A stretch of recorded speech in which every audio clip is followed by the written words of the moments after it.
Hello everyone, this is Siege and Ovo 992 and today we're back for the brand's new video. A new video that's discussing our side defending our trophy winning our semi-final to reach yet another cup final. And does that there fill me with joy in my heart? Absolutely. But am I sitting here feeling great about myself after watching us go ahead and play it, watching yet another game under Phil Clement's management of this club? No, troops, because it's yet another game under Phil Clement that he's put me through every single emotion that there is in the book, as we're here to break it down and discuss it all right here, as we're here to talk about Rangers 2, Motherwell 1, a cheeky channel favourite, or unfortunately a cheeky familiar type of performance for us. As the old saying goes, insanity is doing the same thing time and time again whilst expecting different results. And when I saw Phil Clement starting 11 for this game of football, the pain that I had could only be summarised by saying I feel like Goro when Johnny Cage done the splits and punched them right in.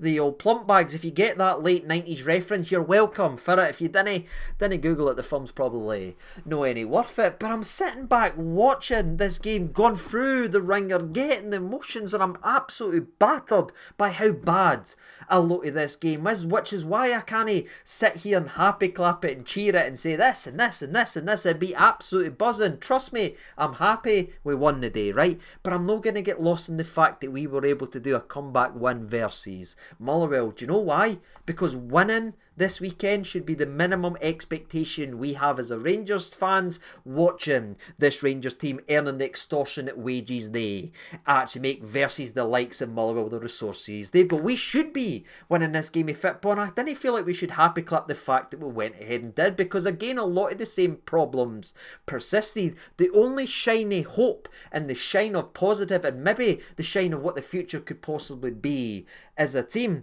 was the last 15-20 minutes when Clement had to truly fight for his job. He made substitutions, ripping off his favourites that he shoehorned in to this game. Make no mistake about it, the fact that Tavernier and Dessers started this game was absolutely disgusting. But they did, and they both really failed. Well, Dessers scored a goal, and if you are saying that, I can only assume you missed the game of football, because the way he actually performed was shambolic and too, and they didn't deserve to start this game, especially after the Wednesday. Not even just the way they've been playing for months, but after Wednesday in that must-win game, the performance they two had put in, with Dessers missing the massive chance to make it 2-1, then 60 seconds later Tav defensively giving Aberdeen another goal. That itself should have been the final nail in the coffin, but somehow they found their way into the starting 11, and Tavernier passed more times to the opposition, and Dessers missed a 1v1, missed an open goal, broke down a clear goal scoring opportunity before finally scoring early in the second half. But this team, in its most glaring form, got significantly better the second they came off, and you could actually argue the more of Clement's favourites that came off the park, the better this team actually go. Lawrence, Tav and Dessers all coming off, I thought made us better as a football team, and you could argue every sub that came on was better than their actual counterpart, and every single one of them should be starting games. Why are they not starting? I don't know anymore, but that's my feelings when I sit and look at this game of football. There is frustrations, there is annoyance, there is relief that we won, but at the same time there is that sprinkling of hope that now surely it's the final nail in the coffin. With Dessers and Tavernier sitting at the sidelines, this Rangers team got significantly better. And who would have thought it, ladies and gentlemen? You know, playing good players instead of bad ones brings you better performances. Madness. But where a lot of the talk is going to be Tav, Dessers and Clement, and if you stay with me over the next couple of minutes you're going to hear a lot about them. I do want to talk about one player I feel like is going to get lost in the shuffle, but actually deserves a bit of praise and deserves a bit of airtime if you actually will, because there is one player when everything was going wrong again today, and a lot of that was wrong. It was stinking. It was just as bad as it was on Wednesday, even though the manager says that was a good performance. Maybe that's why we're playing good, because he actually thinks that's good enough being a Rangers team, right? But despite everything going wrong, and despite an iffy start from the player, if I'm honest, there was one player that rose to the occasion and really stood up and grabbed the game by the scruff of the neck, and I'd think deserves to be spoken about before we gets lost in everyone else, and that is going to be Cherny, who again was iffy to start this game, but it was clear as day, one player grabbing the game by the scruff of the neck going forward, trying to take people on, trying to create things, and trying to be a main threat to a Rangers side that was very limp for a lot of it. It was that guy. I know he finished the game with an assist, but I thought his movement, his energy and work rate was maybe the minimum what you're expecting for a Rangers team, but we didn't see a hell of a lot of it these days, and I was really, really impressed with Cherny, so I just want to mention him again. You'll hear him a lot during the game recap, but aye, everyone's wanting to talk about Tav, everyone's wanting to talk about Dessers, everyone's wanting to talk about Clement, but give Cherny his due.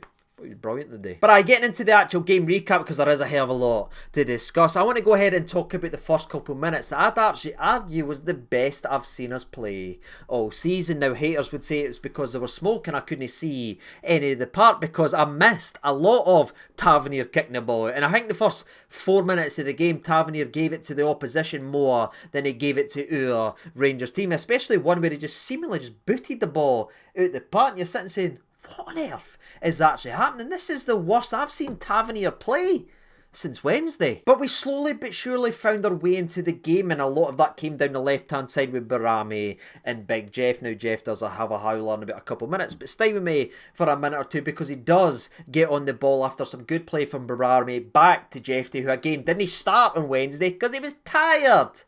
And a must-win game. The coddling of this club sickens me, by the way. But anyway, gorgeous through ball in behind the defence. Dessers is there. Sort of 1v1 for the goalie. He doesn't even get it on target as he drags it a mile wide. And that was a major opportunity to take the lead. That was a way to stamp your authority down in a semi-final. But again, we are supplying a striker who up to that point is allergic to goals, or even shooting on target. And just like on Wednesday night, just like versus Celtic, just like versus Dundee, Ross County, Hearts, whatever game you want to talk about, Dessers no taking clear-cut goal-scoring opportunity comes back to hurt this football club right on the jacksie, because about 7-8 minutes later there is one long ball that beats the entire Rangers team again, and the way it unfolds is just absolutely furious. It's sort of like bouncing around for everybody. You know what I mean? Suitors there, Tavernier's there, nobody getting on the ball, nobody putting anything on it. And then there's a cross comes into the box, and to be fair, it is a great cross, right? And I will give Motherwell credit for that. That was a great cross, as it was a great finish from Big Andy Halliday as well. But can I go ahead and mention Jeffrey's defensive liability here? You know what I mean? I praised him the other day because of the way he's grown, but by God, this was a howler. I don't know if nobody gave him a shout or he's no glanced over it. Again, he is still a young lad, but he just moves out the way and lets Andy Halliday run and score as if he was Gaza at a testimonial, a charity do. We just let Andy Halliday score, and you're sitting back watching and be like, what the hell are we actually doing? Motherwell sitting singing the Andy Halliday song. Halliday scored almost a volley, scissor kick volley versus us. This is peak first ballot Hall of Fame draft pick of a banter year special. We are 1-0 down to Motherwell. Butlin and Tav are going at it. Butlin's wanting to shout at Cherny. We're all up and down the place. Suitors no even say boo to a ghost as always. The boy Disney talk. Nobody's taking accountability. We are 1-0 down despite missing or creating a major opportunity for Big Dessers. By God, it must be a day, and why? As the boos were building and the frustration was building, Connor Barron has a shot from about 30 yards. It's well saved by the goalie. But do you know what annoys me again? And I'm sorry I keep going on to this, but can you just go back and watch it? Watch Dessers' movement or lack of. Then watch the last 15-20 minutes when we talk about Danilo. He has a shot, right? The goalie spills it. Dessers like that. It's so slow, it's so laggy. It's like when you're only paying attention looking at your phone in pro clubs and you're no there and you pretend you're a lag switch or something. It's just so damn lazy. But again, there is zero pressure on these players. Tavernier's barking at this point. Dessers is back. There is zero pressures on them to perform because again, failure is constantly rewarded with starts, so why should you try harder? Why should you tune in? Why should you work your arse off if your ticket's marked every week no matter what you're actually doing? It's horrible, horrible stuff here again from Dessers, and Motherwell end up getting it clear. And again, the boos were just building. Motherwell starting to pin us in a little bit. They create an opportunity as they come down the left-hand side. They turn inside Tavernier. Tavernier ends up falling air a wee bit. Boos are building. Boos are building. We end up getting it cleared, thankfully, to Connor Barron. Motherwell comes in with another attack. Tom Lawrence just punts the ball up in the air for the 7th time in 30 minutes, which might not sound like a crazy number, but aimless punts up the park 7 times in 30 minutes. What the hell is actually happening to this club? And then Lawrence gives it the old Barisic as he's done and dusted. The boos are building, the play's bad, Motherwell's building. Lawrence has had enough as he's hurt his quad or hammy officially, if you will. But it certainly looked like he had a wee bit of the old Barisic-itis as he went off the park, and again, arguably made us stronger when he went off as Diamande came on the park. And it's perfect we mentioned Diamande already, because it might be the 30th minute, but we're then creating a hun again until we speak about Diamande's shot in the 44th minute of this game as he gets it on his left foot, has a ping that's well saved again by the goalkeeper. It drops to Cyril Dessers, who's got an open goal at his mercy, and he hits it wide again. Then he goes down pretending, you know what I mean? You know when you miss something and you're embarrassed you've missed it? Well, Dessers is like, oh no, I've not scored, I'm going to pretend to be doing for a while. And to talk about how toxic and negative it was on that part, Dessers went off the park after a couple minutes of getting treatment, came back on the park to a chorus of boos. That's what Clement is allowing to fester and build in this team. This is what he's putting actually out there. But it's easy to blame the fans of that, but the fans are answering to what they see on the park or what they're not seeing on the park. So to sit and come after the fans and moan and groan about that, no, the guy shouldn't be playing in the first place. Take him out the final line, put somebody in that deserves to be playing, or at least worked to play, and maybe you wouldn't be getting booed on the actual park if you spent more time on your feet fighting for the team you apparently want to play for, rather than sitting and moaning and groaning and greeting on the grass in every 10 minutes. You'd maybe get more respect for the fans who see through this weak BS. And that was it for half time. That missed opportunity was the last opportunity for us to score at half time, and I'm sitting back, right, as the boos will echo the place and everything. Everyone's fed up, everyone's annoyed, and I'm sitting thinking to myself, what is Clement gonna do at half time, right? Because we've seen the way he's treated Cantwell, we've seen the way he's threw Ross McCausland under the bus at every single opportunity he can do. He done it with Scotty, right? We've seen Raskin was the whipping boy for a wee bit for a couple of the early substitutions, and we've seen the way Egeman was bombed off twice early in games, one of them at half time, treated really unfairly. Well, I've just watched a team where arguably 7 players were really poor out there, led again primarily by Tavernier and Dessers. What's he going to do here? Is he's clearly got 45 minutes to save his job? Is he going to treat his favourites the same way he treats other players in the team?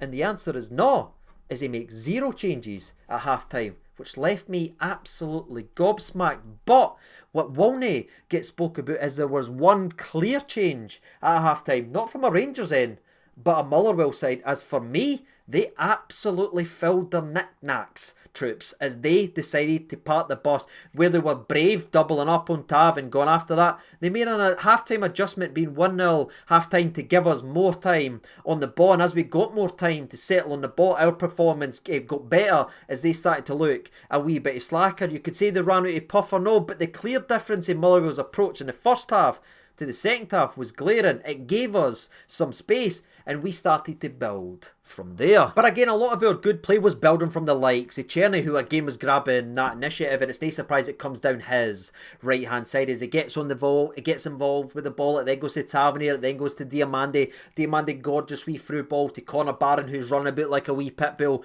pulls it back to Cyril Dessers, and CD9 finally scores his goal, which is probably his 17th clear-cut goal scoring opportunity in his last 8 games. But he finally puts the ball into the back of net, and you're hitting sit and think to yourself, thank God for that. Because if he'd have missed, I don't know what we'd be talking about. Because you're talking about a striker who's missing clear-cut goal-scoring opportunities. He's no moving. He's no working. He can't win a header. He doesn't hold the ball up. He's missing clear-cut opportunities to put his team through on goal. What's he bringing to the team? Well, thankfully he was there finally to put the ball into the back of net, and that gave us obviously a wee bit of belief. But that belief was installed, I think, from Cherny, and great little run there for Connor Barron. Now it's 1-1. Let's see the appetite. And then, despite Motherwell firing back with a couple long balls, Clement had seen enough and pulled the trigger, pulled off Tavernier, pulled off Dessers, and like that, our team completely transformed in my opinion. Because Jeffy forces the goalkeeper into truly an absolute worldie that everyone's going to forget. I thought it originally hit the post. Now I've seen it online. It's the goalie that saves this.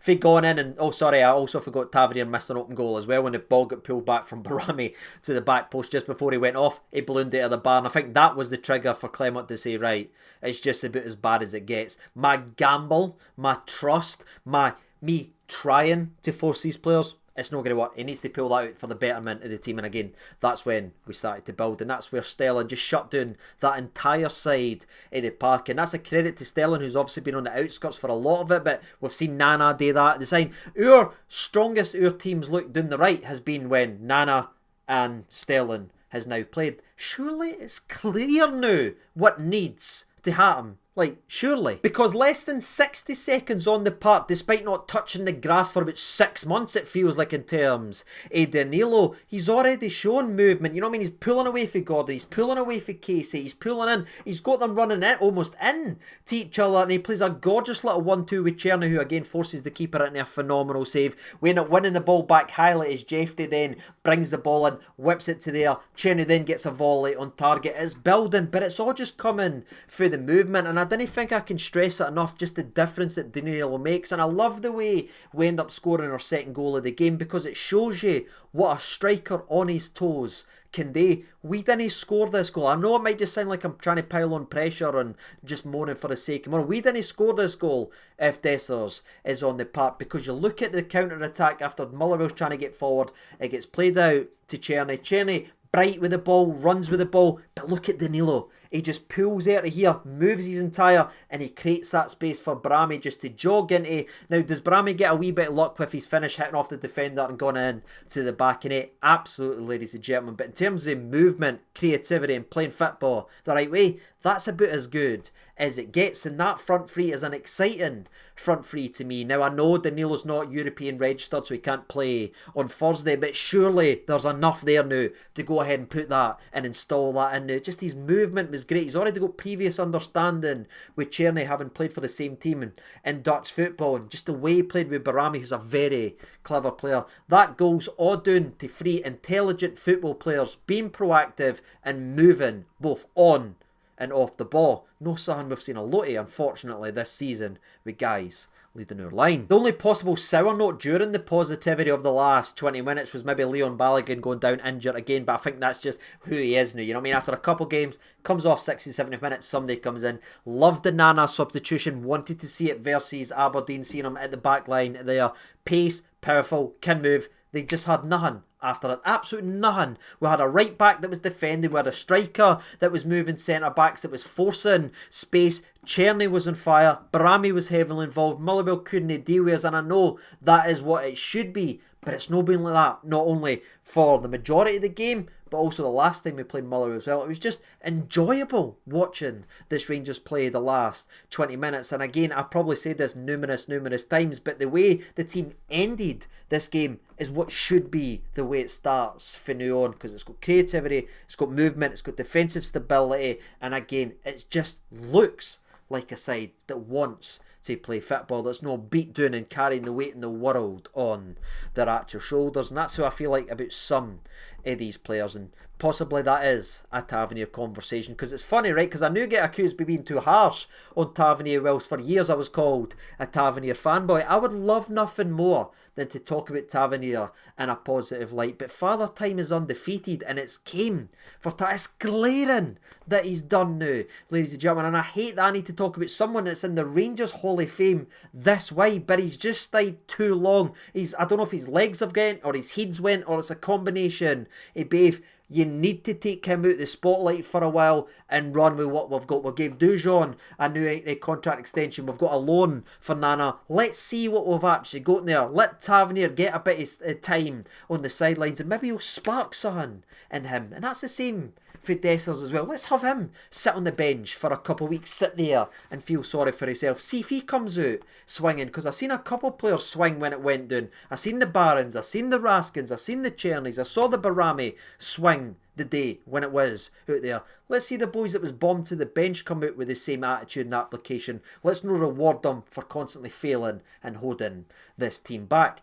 That's how I really feel about this game of football, ladies and gentlemen. Delighted we won, hoping and praying that lessons were learned, because surely they must be by now, as it's glaring what needs to happen. It happened in this game and we came out on top. It just needs to continue that way if Clement's ever going to remain here by the end of the old season. It is also worth noting, by the way, we did also hit the post at the end of the game with Cherny hitting it after some good play from Diamande, playing it out to Cherny. It was like save again, I think, that hit the post, and then it fell to Dio, who tried to cross it, I think, or maybe it was a bad shot, but anyway, Motherwell ends up getting it clear from there. But aye, it was controlled, it was polished. We'll actually look like a football side the last 20 minutes of the game, and again, that's no surprise, because the good players that are performing well actually were able to play on the park, and we took the players off that slowed down the team and didn't play well, and the answers were there for everyone. But that's how I feel, ladies and gentlemen. What about you? Let me know your thoughts and opinions down there in the comments section below. Will Clement finally